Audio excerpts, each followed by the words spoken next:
Right, I think we are live. Good evening, everybody. Welcome to Life of an NQT. Fingers crossed you can hear me. This is the time to use the live chat on the Twitter, actually, just to see if everything is working. Happy Wednesday. Hopefully you're having a good week. This is the very first webinar that we are doing here on Life as an NQT. If you've not seen the thread over the last couple of days, we've been advertising quite a lot of it over Twitter. Today is an opportunity, really, it's a question and answer session. It's a chance for you to ask questions, to get a little bit more insight into your NQT year, if you are a student teacher or a trainee teacher. And if you are an NQT already, well, obviously we can talk you through a little bit more about what's going to happen for the rest of the year. Before we get going tonight, because I want to give an opportunity for people to get on board and get ready, I just want to introduce myself and what Life of an NQT is all about. So my name is James. I'm a primary school teacher, have been for 7 years now. I've been a trainee teacher mentor. So I've been mentoring SKIT students and BA students and PGC students over the last 7 years. I've worked with plenty of NQTs. I've not been an NQT mentor, but have worked alongside them sort of in the friend role that you get with an NQT. Member of SLT, so head of year for 4 years. I'm a staff governor, a subject leader. And I've done some lectures at Kingston University as well. So I know that some of the Kingston University lot are out there today and watching. Fingers crossed. Usually I do a lecture for them in June, and with everything that's going on at the moment, I may not be able to this year. So this was one of the ways in which I could give back and do my bit for them. Life of an NQT itself came from that lecture. So back in 2013, when I was a BA student, I did the 3-year course. I turned around in my feedback at the end of my course and said that we didn't have enough NQT and new recent teachers, all of those coming to speak to us in our degree. So Kingston University, which was the uni I trained at, basically turned around and said to me, will you do it? You come and do our NQT lecture. So back in 2014, in June of that year, I went and met 100 NQTs and basically gave them a very real outlook into what it is to do the job that we do. It was really good, really, really fun, really enjoyed the whole experience. And ever since then, I have been following Life of an NQT. This is a Twitter feed that I made in 2013 to complement that one. And it is something that I've then branched into a blog, and for the very first time tonight, webinars, which is quite scary and quite strange, but yeah, interesting nonetheless. So the whole point of this evening is it's a free-for-all Q&A session. Over the next 6 weeks for the first series of webinars, there's going to be a different topic. So next week we're going to be thinking about teacher standards. We're going to be thinking about evidencing your NQT year or your trainee year as well. Actually, I branched that one out because obviously we're getting to that summer term, that time of year where if this was a normal year, you would be creating your learning journeys, you would be getting evidence for your NQT file. So next week, we're going to look at that. But tonight's webinar is all about questions and answers. So it's a free-for-all. If you want to get involved while we're going along, please do so. You can find us on Twitter at Life of an NQT. I've got the big screen here with all these boxes on. So I've got the Twitter feed down there. So if you've got things that you want to mention as part of that, please do. I'd love to have questions as we go along. You've also got the live chat. So if you are a YouTube user or you've got a Google account, you can log on to that and you can put things in the live chat, which is here in front of me too. And Instagram is on my phone, which will ping up as well. As many windows as I can find. We've also had some questions ahead of time. So those are the ones that I'm going to go for to begin with. And fingers crossed as we go through, if you've got anything else that you want to add on, then please do so. The first thing I want to start with then is a question as such, but it's been a big discussion over the last couple of weeks on social media, and it's all to do with the current situation we are in. One of the reasons that I'm doing this now is that we are in the middle of the COVID-19 outbreak. Schools are closed apart from two critical worker children. And all of a sudden we find ourselves in a very different situation. For me, wanting to help NQTs and trainee teachers, the reason I'm doing this is because for you, the CPD isn't there as such in the normal way that it would have been. I know, for example, that SKIT students that I've been working alongside this year, both of them are still having their distance learning of their own. They're having a weekly lecture just like this. They're using Zoom and the such. But I know that particularly for NQTs, although you're still involved and might be doing some time every week in school, that it's not as easy for you to have the support that would be there on a day-to-day basis. And that's why I wanted to do this one. Now, in terms of SCIT students and students that are doing initial teacher training, obviously the government have now turned around and said that your education provider, your FEP, have now got the opportunity to give you QTS if that is the way that your trajectory was heading. So if you were aiming for QTS and you were getting there with the observations that you were doing and the feedback you were getting, then you have got QTS. So well done to you guys. Obviously, we need to have teachers in September, so that was always going to happen, but it was how it was going to happen that was the big question. For NQTs, there's been a lot of talk on how that is going to work. The government have come up with a guidance that if you have got more than 30 days away for non-coronavirus reasons, then obviously you will have to have your NQT period extended. That's based on full time. Obviously, if you're part-time, then there's the equivalent time frame.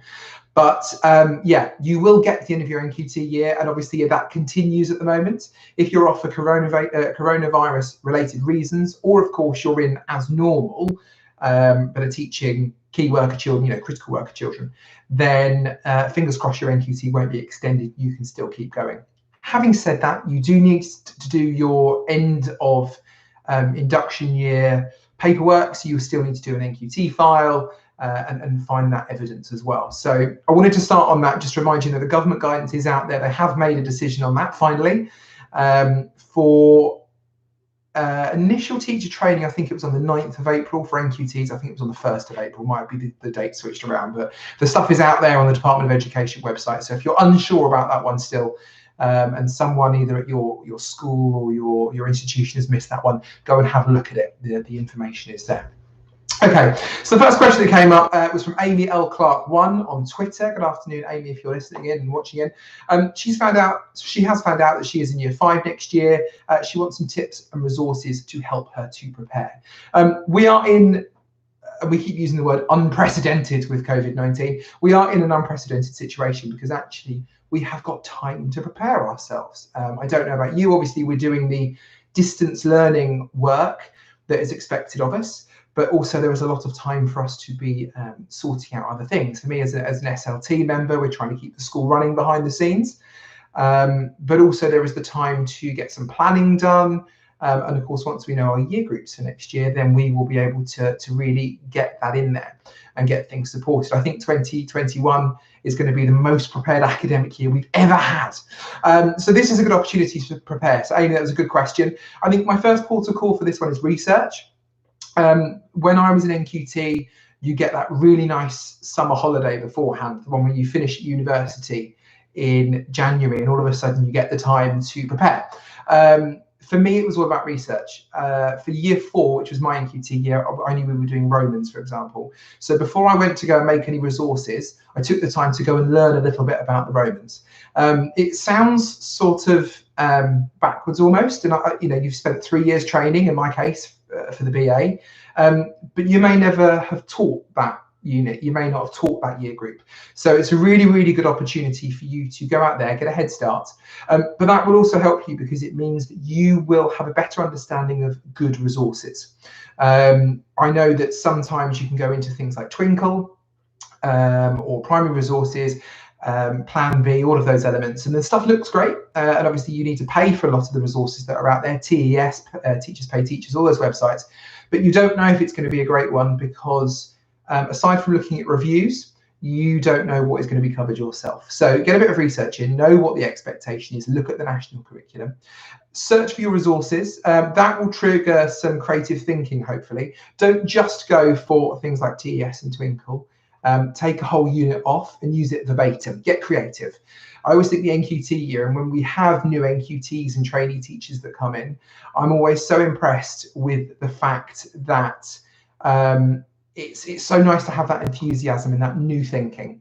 And I know that there are some teachers in schools that you will go into that don't always think that. You may be in a school already and know those sorts of teachers, but actually I think the majority of us really, really do welcome that breath of fresh air that new teachers bring. So be creative with it, think about lessons, think about displays. You're going to get your first classroom, your first opportunity to dress the walls, to make learning walls, to move the tables around, to have learning zones and book corners. Think about it. You know, when you know what your room looks like and you know your subject matter, think about it. If you're going to be doing about cavemen and you're working in Key Stage 1 or EYFS, build a cave. It's not every year that you will get to do that. And I think it's a lovely opportunity. I had a rainforest display in my first classroom back in 2013, where I put a cargo net across the ceiling. I had vines coming off of it. I had a waterfall made out of paper and a hidden CD player with waterfall sounds and rainforest noise. Best display I've ever done. I don't do that now 7 years in, but as an NQT, it was a great time. So Amy, really think about research, think about what it is that you're teaching, think about the subject matter, come up with some great resources, but be creative as well. Really take the time away from the classroom to come up with that one. And good luck with it all. Next question is for, we've got a couple coming in. I'm just going to mention the one that's just come up on the live chat to see Berwick22. Hello, thanks very much for joining in. They've said that they're currently a skip trainee. I've mentioned NQT files and paperwork. Can you tell me more about the extent of that? So this is the thing that disappointed me as an NQT. I thought, great, my 3 years at uni are finished, and all of a sudden I don't need to do paperwork anymore. You do. As an NQT, you still have paperwork to do. It is statutory paperwork. It's documentation basically to say that you're meeting the teacher standards and that you have passed an induction year, so to speak. It's almost a probation. It's not a lot of work. And one thing I will say is that the step from your initial teacher training through to your skip year, it is very different. And it's not as much work because, of course, you're teaching an 80% teaching timetable every week. And therefore, you haven't got the opportunity to be doing all of the things that we would expect of a teacher. It's different from area. So I work in a Surrey school. So it was a Surrey borough format that we used. We had weekly mentor meetings. You should have an NQT mentor, and of course your 20% PPA time each week. That's a statutory requirement of your school to provide those.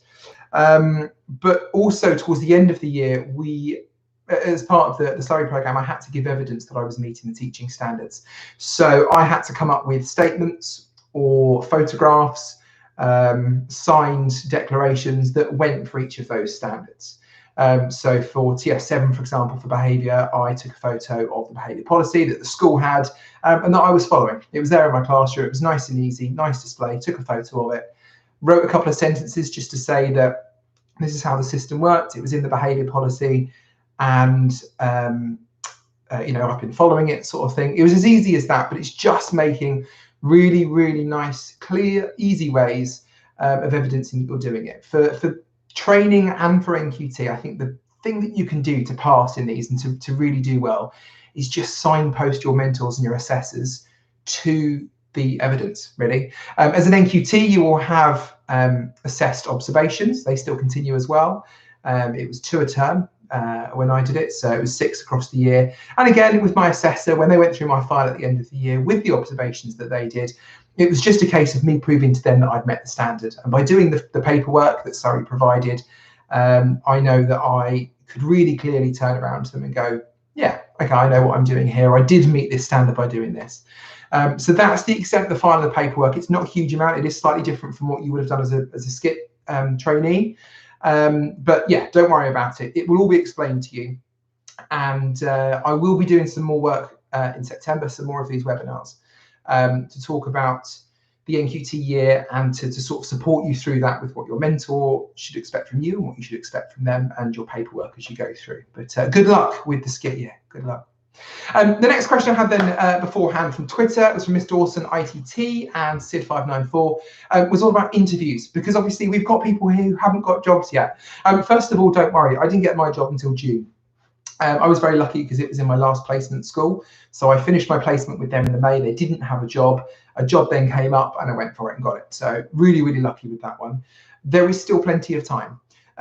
We are going to have a turnover of teachers. We do every single year. And I think with the situation that we are in at the moment, those that are on the fence are going either way. They are either more committed to leaving the job because of the stress and everything that's going on, or they're thinking they might stay for another year. But those jobs will be there. Keep looking at eTeach, TES, and all of those usual outlets. My tips for interviews. First of all, there are going to be Skype interviews at the moment, video interviews. You've got an advantage because the people that you are interviewing for won't have done this either. You know, the school that I work in, we always do face-to-face interviews. Skype interviews, if we get to that point, are going to be those ones where you're trying to make sure that they're in the shot right. You know, you might be talking to the ceiling because the iPad's not in the right place. So you're going to have that advantage, the fact that it's a new experience for them as well. My advice for any interview, though, the first thing to do, really important, research the school. Research seems to be the key word for me tonight. Think about what the school has got. Look at the physical side of the school, look at the numbers, look at the classroom, look at their curriculum, look at their facilities and their policies, look at what the website tells you. If you can get a tour, get in there as well. But very much nowadays, the thing is the values side as well. And it's really key that whichever school you are going to, you need to know that that school is a right fit for you as much as you are a right fit for them.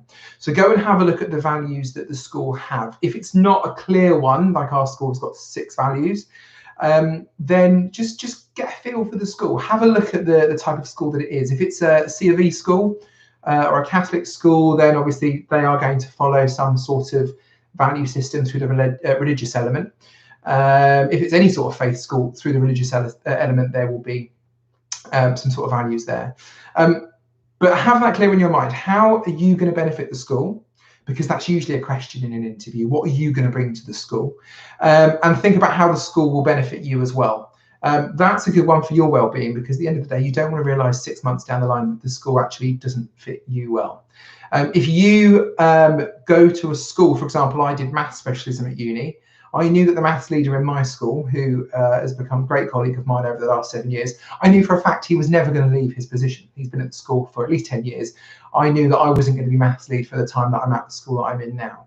I had to think about that, because I wanted to know actually if I was going to be able to move into the role that I wanted to move into as a maths leader.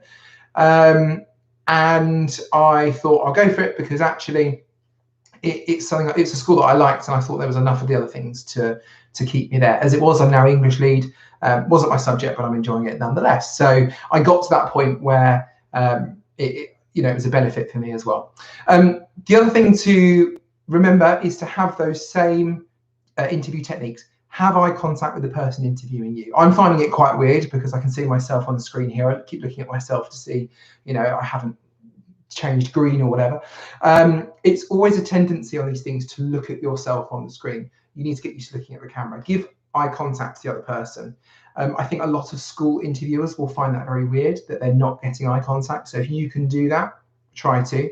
Have the open body language, be honest, smile, and also be ready with some topical education news. At the moment, there's a lot of talk of it, social distancing in schools. We're talking about the fact that the government have that the assessments aren't required this year. We've taken them off the table. There's a lot of talk around the fact that do we actually need to have assessments? Therefore, how we can look at progress moving forward if we haven't got this data point.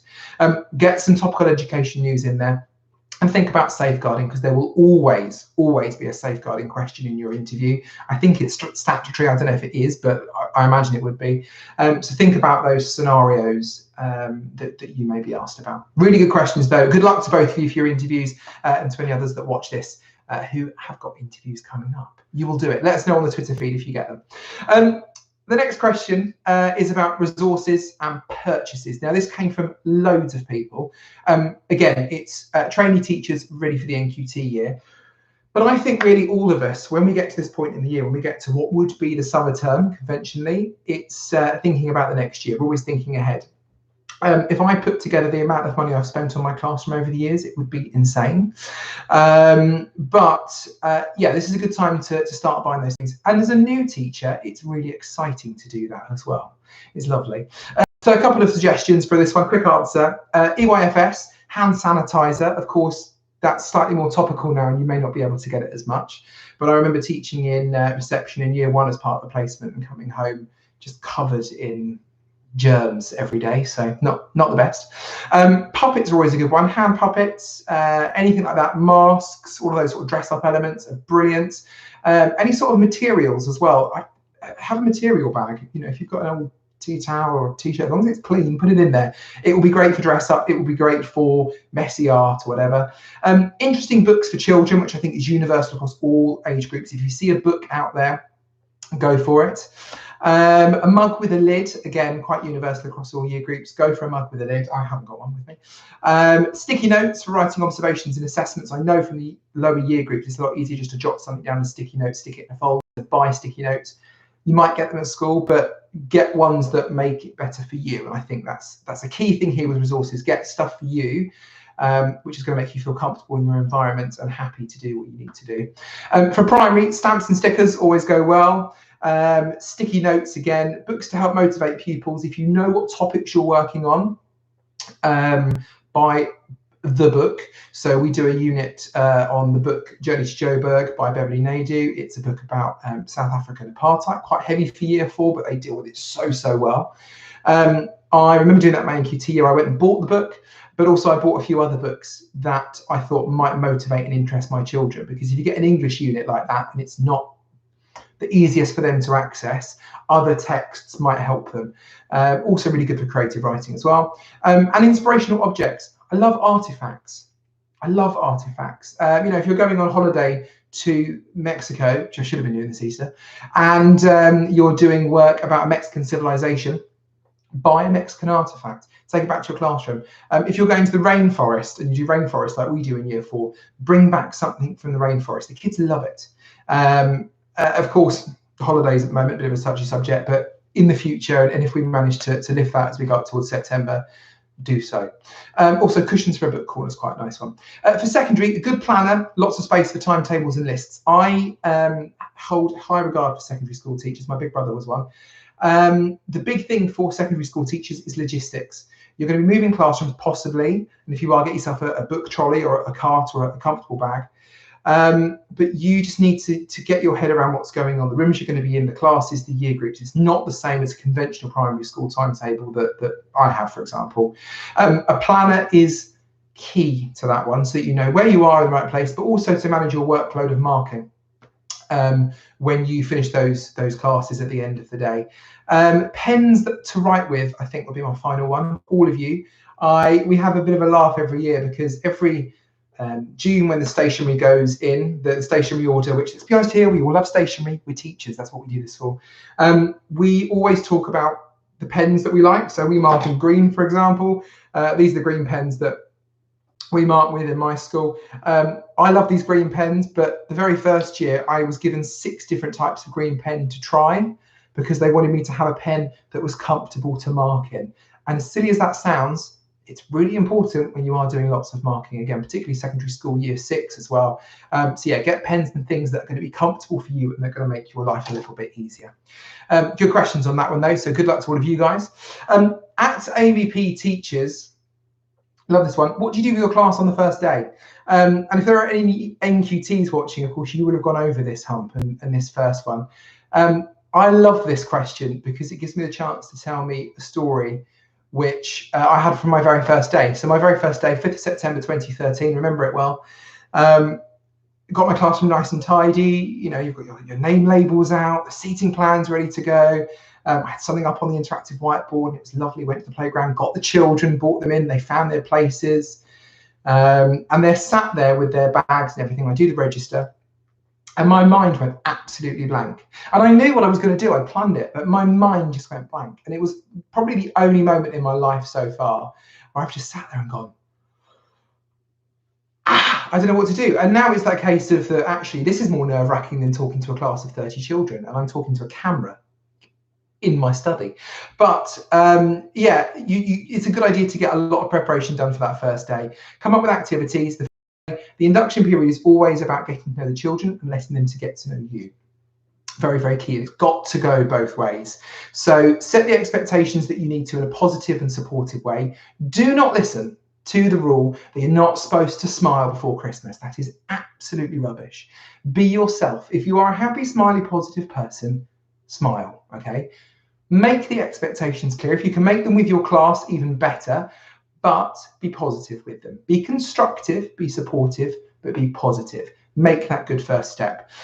Do some activities that are going to get information out of them. So a great one to do is a time capsule, where on the first day you get big A4 envelopes, one for every child. You get them to write a letter to their self, 10 months on. We got them to measure their heights and got a piece of string that height. We got them to write their favourite things, their hopes and dreams for the year, all of those elements. We put them in the envelopes, we dug them into the ground and left them for 10 months. And then in June, at the end of their year, they got them out again and we remeasured ourselves and looked at the letters that we'd written to ourselves 10 months before. That is a lovely, lovely task, and it's really good and revealing because you can, of course, read their letters to their future selves, and it gives you such a good idea of the people that you've got in the classroom. Quizzes and icebreakers, loop card games, anything to get them talking, moving, interacting with each other. And sorting games is the one I found. The thing that I did on my first day, I took them all into the hall because I knew it wasn't being used.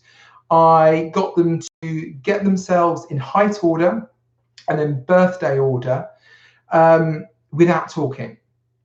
Really, really interesting task, but it helps you as a teacher because, of course, it's all about getting to know them and them getting to know you, but you see so many things from that. So I found that I could tell who the leaders were, the people that straight away are getting in there trying to ask everybody questions, although forgetting they can't talk, those who are completely disinterested and disapplied, those who didn't have a strong sense on when their birthday was or the 12 months. You know, even in year 4, that may sound silly, but it's useful to know those children that you might need to support later on. You see the ones that are messing around because you're doing it in the hall. I did it in a big room because I thought it was a lot of space for them to mess around. And you can see the ones that just can't follow the task. So it's a really good way of assessing them. It's a first impression and it may not apply in the classroom, but it gives you a good starting point with them. But yeah, get the buzz. Get them excited for the year, get them interested in you, you know, be honest with them, tell them a little bit about yourself, get their names. I try and learn my names of the class by their induction day the July before, actually, but if I don't then, I try to know them fully by the end of that first day. And just be honest about yourself, learn about what drives them, but also tell them what drives you, tell them what you expect. For me, I always say to my class that a good day in my classroom is a day where they all leave happy, safe, excited to come back the next day and with a new piece of knowledge. They know that from day one, and they know that actually if they aren't happy, they will come and tell me. If they haven't learned something, well, they need to come and tell me. But also it just sets that expectation. Really, really good question for that one. Right, next one is from Blossom with a load of numbers afterwards, 74195, no, 96568. Would be useful to know about writing pupil reports. Now, this is a really good one, and for NQTs, particularly for you, SCIT students, you'll be doing this next year, or any trainee teachers. I will start by saying I've got a webinar on report writing on May the 20th. The reason I'm holding back a little bit on that one is because we haven't got the government guidance yet on what reports are going to look like this year. We are in this black hole, this vacuum of knowledge and not knowing what's going on. So it may be that the government changed the statutory expectation to report once a year. It may change. So we may not be writing reports this year. The SLT meeting I had this morning, we were saying, well, we don't really know what the report should look like this year. We haven't been with the children since the 19th of March, and we don't know, you know, for most of us, we can't quite remember all the stuff off the top of our head that we would have had a month ago. If we are going to be writing reports, I think the important thing for that one is to follow the format your school has, find out what the format is, find out what the expectation is. If you've got a personal profile, that's the bit that's going to be tough to write this year. But you can still do that, you know, just think about what you know about the children. For me, a good report not only gives the really constructive, positive targets for maths and English and maybe foundation for some schools, but it shows that you know the child. I did my class assembly back in October. I made a point of writing what part every single child has because I want to put that into their report. You know, a report, for me, very strongly, part of my identity as a teacher, which is next week's webinar, is the fact that children are not data. They're not about their academia entirely. It's about growing them as a person. So for me, you know, the fact that this child remember their lines when in class they forget their times tables is an opportunity to, you know, really show how they've developed and blossomed as a person. I think that's so, so key. And I think more and more teachers believe that as well. Yeah, so a good report has got a lot of colour in it, not just the basic facts. Obviously, you'll have assessments in there as well. I would say you can start now. Just be prepared to know that they may not be there this year. Some people will do basically the teacher equivalent of an all-nighter. They'll do one a day for the last month. Some will start with September and have a long document with one-off comments that you can add into as you go through the year. I would say either of those works, as long as you put a good amount of content in there. So to round up on reports, as I say, May 20th is the webinar, 7 o'clock, another Wednesday night webinar for you. My main tips on that one are going to be, look at the format. If you've not seen the format before, ask the teacher that the children had last year and have a look at their reports. I tend to do this anyway because it means that I'm not springing any surprises on the on the parents. And I'll talk about that in a second as well. But yeah, it's nice to have that sort of through line through the reports. Aim for a mix of positive and constructive. The big rule here, never, ever, ever, ever, ever in a report give a negative unless it comes with a context and or a target. That's what makes a negative a constructive. So have a positive, lots of positive stuff in there. Use your negative sandwich, I'll call it, because you never know which members of my class will find this and watch it. But yeah, so have a mix of positives, but those constructives. Never ever give a negative without a way to change it next year. Be honest as you can, because it's harder for the teacher next year if you're not. And this is what I said a minute ago. So this is, I think, is an element of teacher karma. I always try to be very, very positive with my reports. But very honest as well. You've got to be honest. That's what the whole point of them is. There is no point at the end of the year if you've had a child who has been driving you up the wall, who has not been working, who has not been behaving, not been integrating well with others, saying that this child is perfect. Okay, there's no point in that. It's not helpful whatsoever. And the reports, you want them to be valuable. If you're spending the time, make them useful. Be honest, because if the teacher next year then is honest and you weren't, it will then come down on the teacher next year. The best thing that happened to me is an element of karma where that did happen. I had a teacher who wasn't very honest in their reports the year before me. I then had that class and got a lot of flack from the parents initially because they were just shocked at my opinion of the children. And there was a lot of comments of, I never realized that, I heard this before. And then that teacher had them back. So it was quite interesting to see that teacher then getting the other side of that one. The other two big really key things with reports, have a word bank of positive adjectives and comment banks. They are out there, search TES, Twinkle have got one on, Twinkle have got a really good one actually. And also think about the wider curriculum, so think about foundation, don't just ground it in English and maths. Hold fire on the reports for now, I would say, but feel free to put some comments in there already. Just wait for the guidance on that, and I will tweet about it on @LifeOfAnNQT and on the Instagram @LifeOfNQT. Couldn't get one with the Anne. When we get more guidance on that one, so it will be there. Right, coming to the last couple. Oh, we've got one more question actually, but I've got one that's coming on the live. So Beth Saunders, good evening to you. Thanks for joining us. Best advice for managing stress levels as an NQT. You are not a true NQT if you haven't had a good old cry at some point in the year. And if I'm honest, teachers, we still have that now. I've had my one for 2019, 2020. I think, look, teaching is a very stressful job, and I'm very honest with that. When I go and deliver talks to soon-to-be NQTs, it's half helpful educational talk, and it's half comedy act, really, because I always say to them at the beginning that I'm going to be very honest and upfront about what the profession is like. It's not the easiest profession.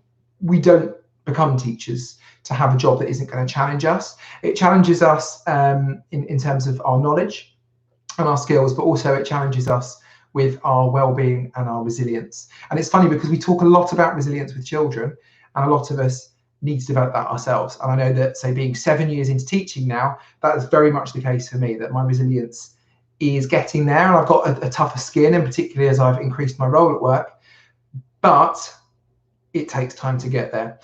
I would say, Beth, my best advice for managing stress levels, it's really cliche stuff, but it's so true. So taking the time to breathe and to think. If you haven't got the Headspace app, Headspace is free for educators now. It's really good. I use it. I also use my children use it as well. We have year group assemblies where I have 120 children laid out on the hall floor doing a an 8-minute meditation where they're lifting their arms up and there are balloons on the end of it. It's lovely. Take the time to meditate, to think, reflect. Reflecting, we put it as part of that learning process, but it actually is a really good point as a teacher. I do take things, I'm quite a sensitive person, I do take things to heart.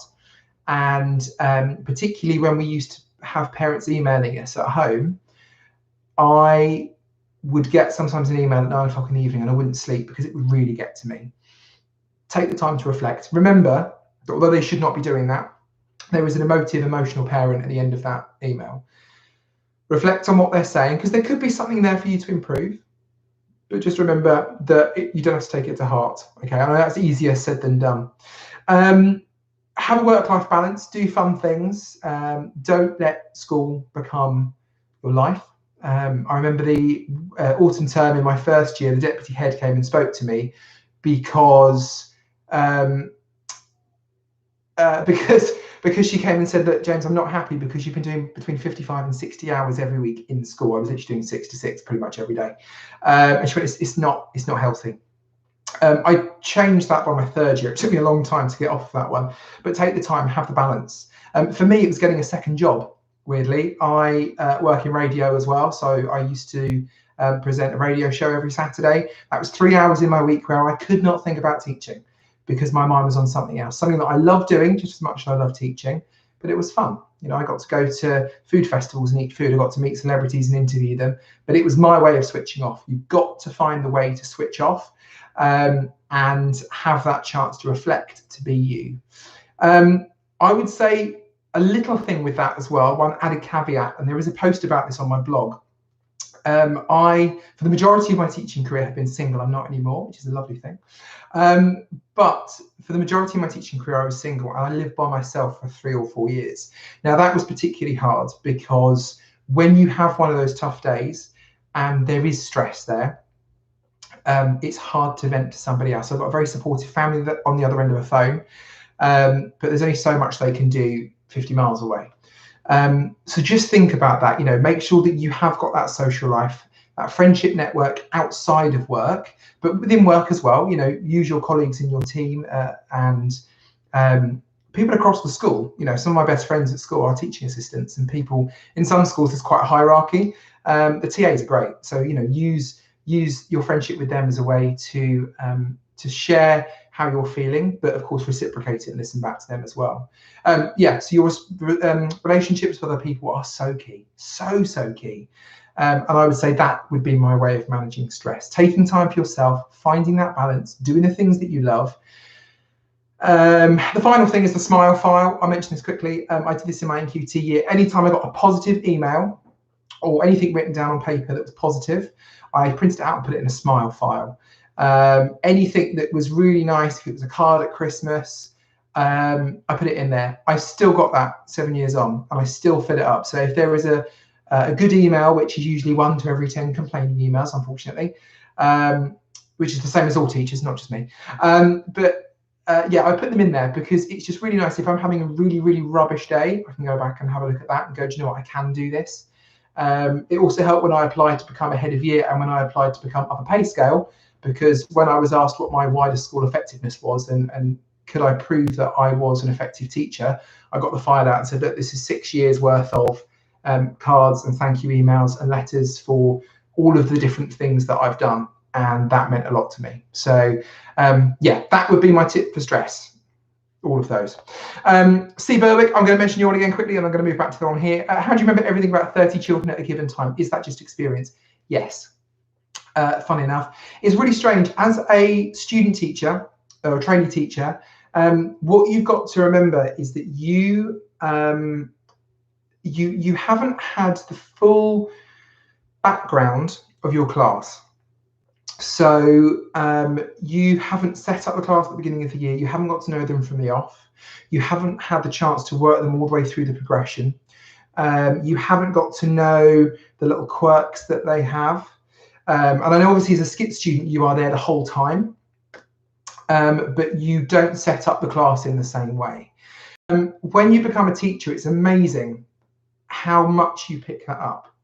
And I was very much like you in the fact that I didn't think I was going to get that. I mean, I've got a very good memory, but I didn't think I was going to pick that up. And you see those teachers who have that gut feeling. When I first started teaching, we had the old levels, and I used to watch writing moderation. And a teacher would, read a piece of writing and literally like 3 lines down, and they go, well, that's a 3B, easy. And I thought, God, I'm never going to be able to do that ever. But you do, you pick it up over time. You will get to know the children, you will group them in your mind as well. So if I think about a child on the top of my register, for example, won't mention any names, obviously. I haven't seen her in over a month, but I know exactly what she looks like. I know that she's pupil premium. I know that she is expected standard across the board in reading, writing, maths, and EGPS. She struggles a little bit with spelling, a little bit of a dyslexia focus that we have had to work on this year, and that was the comment I gave her on her parents' evening format last week. Really gets stuck in with sport though. Lovely child, very social with the others. Yeah, brilliant, But I remember all those things, but it's just the experience over the years.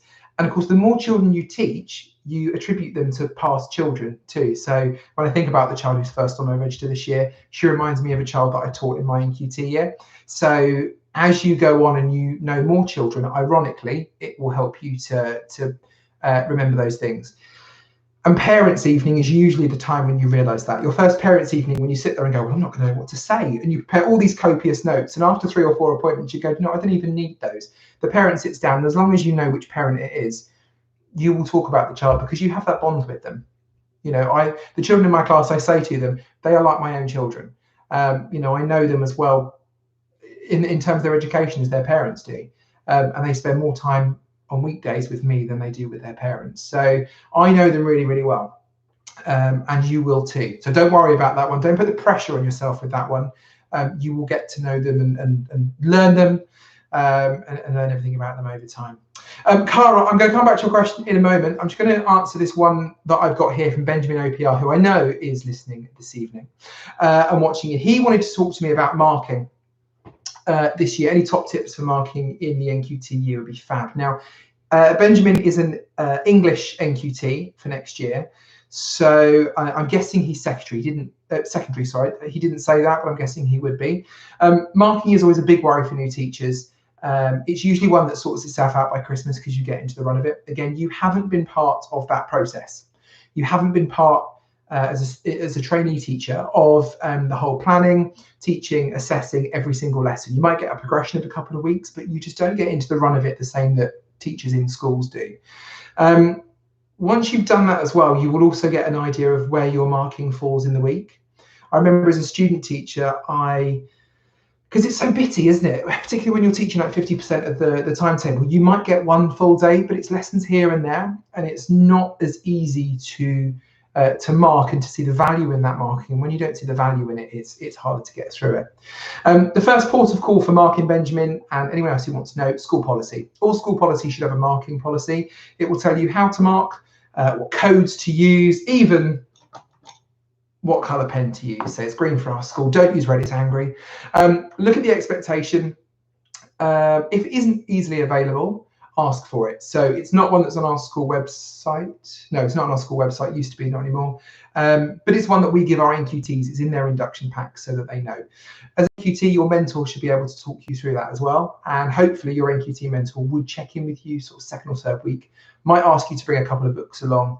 It's not to pry and it's not to judge you, but it's just to mentor you. Remember that relationship, just as we said earlier on, between teacher and child, it's constructive, it's positive and constructive. If you have got a negative mentor, that's one of those times when you need to be thinking about telling somebody about it in school, because obviously that's not going to help you to be the best that you need to be, and the school obviously want you to be your best, but obviously they owe it to you to help you to get to that bit. Think about scheduling. You have 2 types of teachers. You have types of teachers who mark at the end of each day, like I do, and you have teachers that are weekly. You've got 1 science lesson a week. So if it's on a Tuesday, we'll do it on the Tuesday. I'm going to mark it on the Thursday as long as it's ready for the following week. Think about your workload. Have 2 timetables. I did in my second year. I had my teaching timetable and my marking timetable. Now I'm a mark at the end of each day sort of person, and mark during the day sometimes as well. Obviously, it's important to go and have lunch in the staff room, but sometimes Sometimes if it's a writing piece, I like to mark it fresh so that I know that literally what the children have been saying to me, I can put into their feedback. Think about the expectations of yourself. Don't put pressure on yourself to never take books home. I got into a real rut in the first year. I'll be honest with this.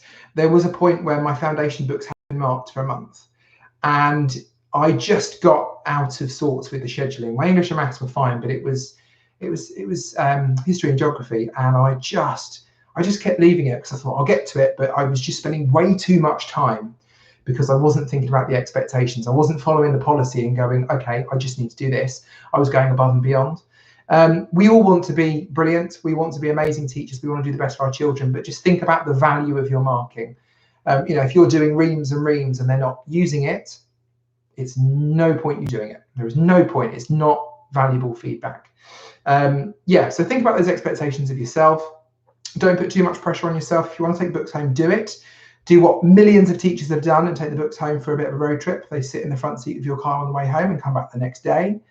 A box of my books went 250 miles once and then came back and never got marked either. And realise that it will take time to speed up as well. You will get quicker at marking. Now, I literally, it was the best thing. My skip student this year, bless her, she bought us both stamps.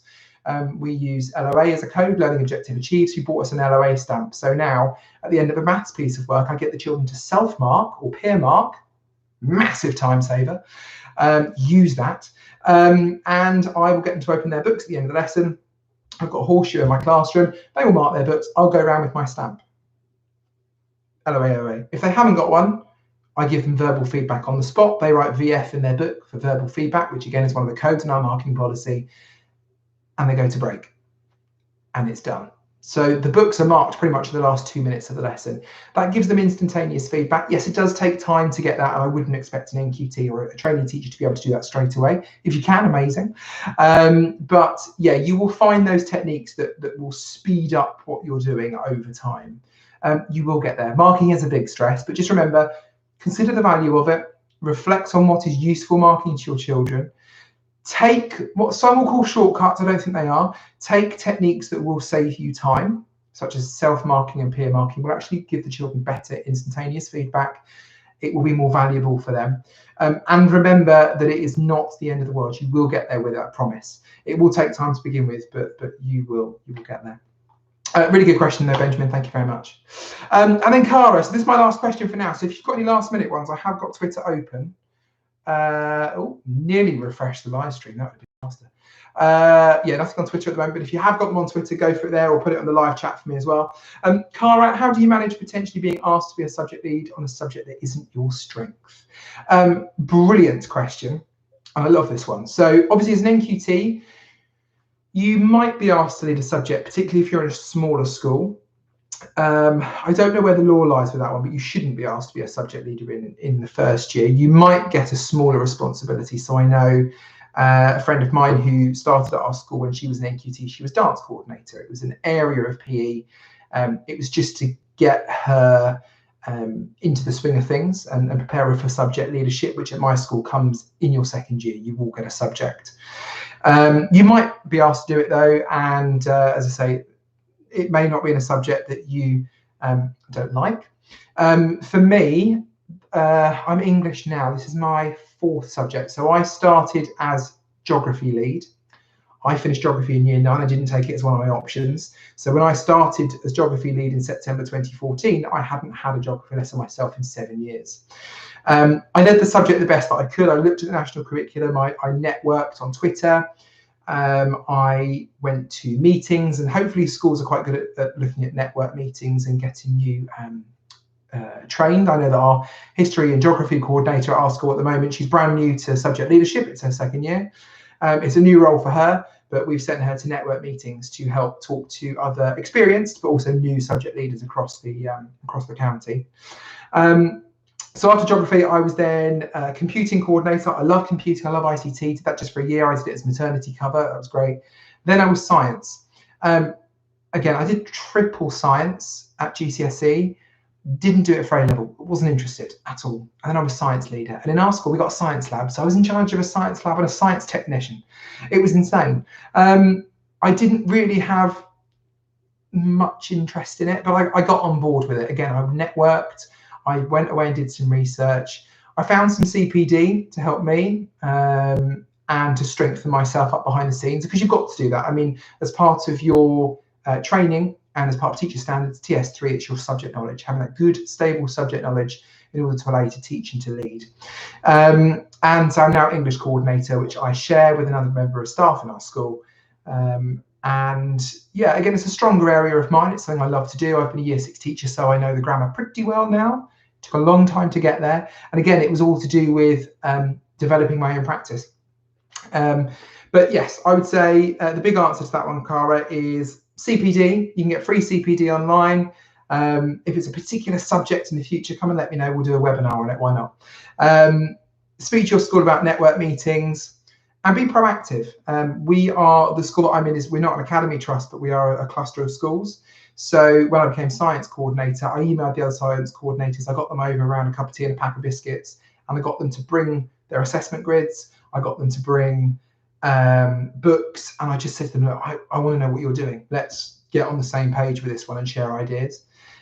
We are so lucky now. What we're doing this evening is evidence of this. I love the fact that we are now such a collaborative community. Teaching, I don't think, was always like this. I think teaching, back when I was in school, back in 2000s, it was very much a case of the teachers worked well in a school, but I don't think they worked and networked too far outside of it, because they couldn't. We didn't have the same technology. There are thousands of teachers, tens of thousands of teachers out there from our country across the world. Network with them. Okay, use the free CPD. If it's science, for example, reach out. CPD is a great one.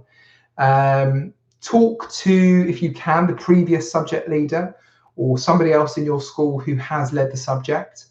Talk to friends, if you've still got from your training course who had that as a specialism. Talk to them. Get out there and talk to people. Find resources, do a little bit of CPD, and try and clue yourself up as much as you can.